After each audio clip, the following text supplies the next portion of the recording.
7 nouvelles plaintes ont été déposées contre le rappeur et producteur américain P. Diddy pour agressions sexuelles et viol. Et ces dépôts, ils s'ajoutent aux plus de 120 accusations pour des faits similaires, un nombre qui ne fait que grandir au fil des jours. Et pour la première fois depuis le début de l'affaire, d'autres célébrités sont citées directement dans les plaintes. Mais alors où en est-on? Que sait-on de ces autres célébrités? Qu'est-ce qui est confirmé? Qu'est-ce qui, à l'inverse, n'est que des rumeurs, voire d'ailleurs dans certains cas, des fausses informations? Salut, c'est Hugo, j'espère que vous allez bien. C'est donc le sujet à la une des actualités du jour. Bienvenue au passage à tous les nouveaux qui s'abonnent à cette chaîne YouTube et qui suivent ce format ces derniers jours. Alors ce lundi, le média américain CNN a donc révélé que 7 nouvelles plaintes avaient été déposées contre P. Diddy, aussi connu sous les surnoms de Puff Daddy, Diddy ou de son vrai nom Sean Combs. On en a déjà parlé sur la chaîne, le rappeur américain âgé de 54 ans a été placé en détention provisoire au mois de septembre à New York dans l'attente d'un procès qui devrait se tenir en mai 2025. Alors je vais pas revenir sur l'intégralité de cette affaire et de ces accusations parce qu'on en a déjà parlé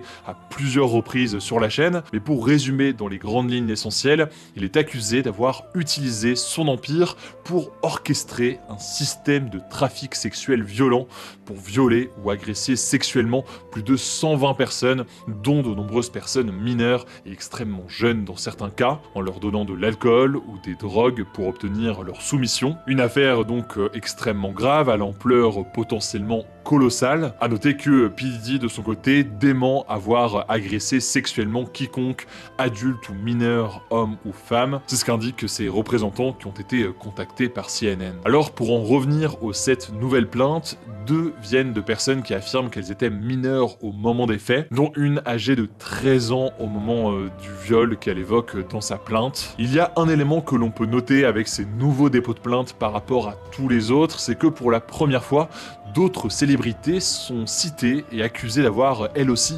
participé à une agression. Pour le moment, précisément, les célébrités ne sont pas citées et clairement identifiées, en tout cas dans ce qui est sorti. Je le disais par contre, ce n'est pas la première fois que des célébrités sont citées dans cette affaire. Ça ne nous aura pas échappé, si vous êtes présents sur les réseaux sociaux et que vous voyez des choses peut-être passer sur le sujet depuis plusieurs semaines. Des rumeurs circulent principalement sur les réseaux sociaux concernant cette affaire et elles mentionnent plusieurs célébrités. Alors on va pas pouvoir revenir sur tous ces éléments, mais ça me semble important aujourd'hui de prendre quelques minutes pour voir ce qui est faux, ce qui est encore dans le stade de la rumeur pour certains, ou à l'inverse, ce qui est confirmé et validé par des faits. Et je le dis parce que la question elle revient souvent, là on tourne en l'occurrence le 23 octobre, tout cela peut évoluer dans les prochains jours, l'enquête de la justice peut évoluer dans les prochaines semaines, des médias ou alors des lanceurs d'alerte peuvent aussi réussir à faire des révélations dans les prochaines semaines, mais l'idée aujourd'hui, au vu de l'extrême gravité de l'affaire, c'est de comprendre ce qui est confirmé ou non à date sur le sujet. Déjà, ce que l'on sait, et ça en l'occurrence il y a eu de nombreux témoins sur le sujet, c'est que P. Diddy, il est notamment connu pour les soirées qu'il organise depuis des dizaines d'années et auxquelles sont invitées de nombreuses célébrités américaines. Ça a été dans le passé Justin Bieber, Mariah Carey ou encore Beyoncé et Jay-Z. L'une de ces soirées les plus connues, ce sont ce qu'il appelle les freak-off, pour lesquels les participants sont invités notamment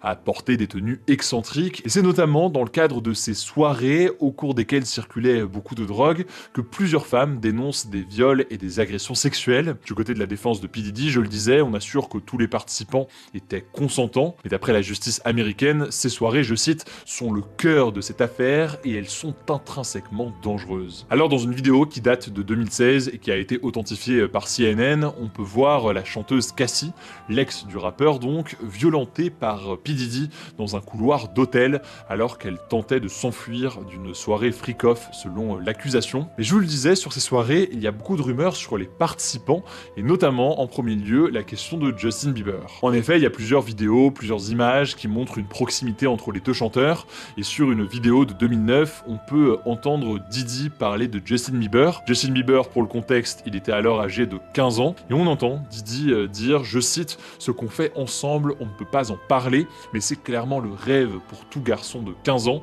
Il est avec moi pour les 48 prochaines heures, et on va faire des trucs complètement dingues. Par ailleurs, en 2011, P. Diddy disait, je cite, « Justin sait qu'il n'a pas intérêt à parler à la télévision de ce qu'il fait avec son grand frère Puff ». Alors pour certaines personnes, Justin Bieber serait une victime de P. Diddy.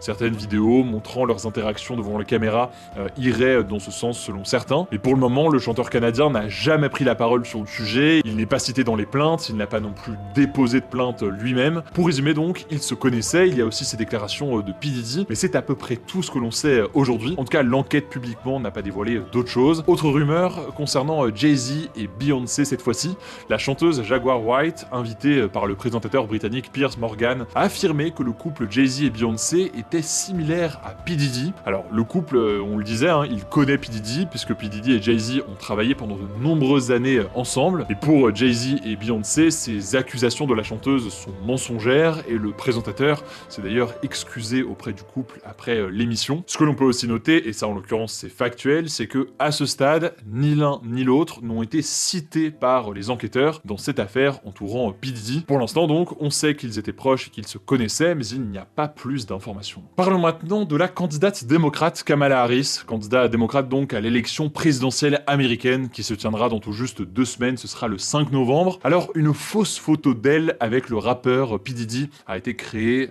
avec une intelligence artificielle ou alors avec Photoshop, mais cette photo, elle a beaucoup circulé. Elle a d'ailleurs été partagée par son rival, Donald Trump, qui a depuis supprimé cette publication. C'est en fait une image retouchée de Kamala Harris avec l'acteur Montel Williams, avec qui elle était en couple en 2001. La tête de P. Diddy a donc été mise à la place de celle de l'acteur qui était en couple avec Kamala Harris sur ces photos ou ces vidéos que vous avez pu voir. Bon, et rapidement, les rumeurs autour de P. Diddy ne tournent pas uniquement autour des soirées. Certains internautes le suspectent de la mort d'anciens rappeurs, comme par exemple Tupac, qui a été tué par balle en 1996. Mais là-dessus, en tout cas aujourd'hui, Diddy n'a jamais été inculpé ni suspecté par la justice dans cette affaire. Et puis il y a une autre rumeur qui circule, comme quoi P. Diddy aurait fait construire des tunnels secrets sous ses maisons pour faciliter ses activités illégales. Mais là-dessus, aucune preuve de tunnel n'a été découverte lors des perquisitions du FBI. Alors encore une fois, je me permets de le redire parce que c'est des questions qui reviennent souvent et je le vois souvent dans les commentaires de certaines de ces vidéos. On prend le temps de voir ce qui est vrai ou ce qui n'est pas confirmé. Faire ce travail de vérification, ça ne veut pas dire que l'enquête ne va pas évoluer dans les prochaines semaines. Et ça paraît évident, mais quand même, ça n'enlève absolument rien à l'extrême gravité de l'affaire par ailleurs et des autres accusations qui sont déjà sorties. En tout cas, on continuera évidemment à vous informer sur cette affaire.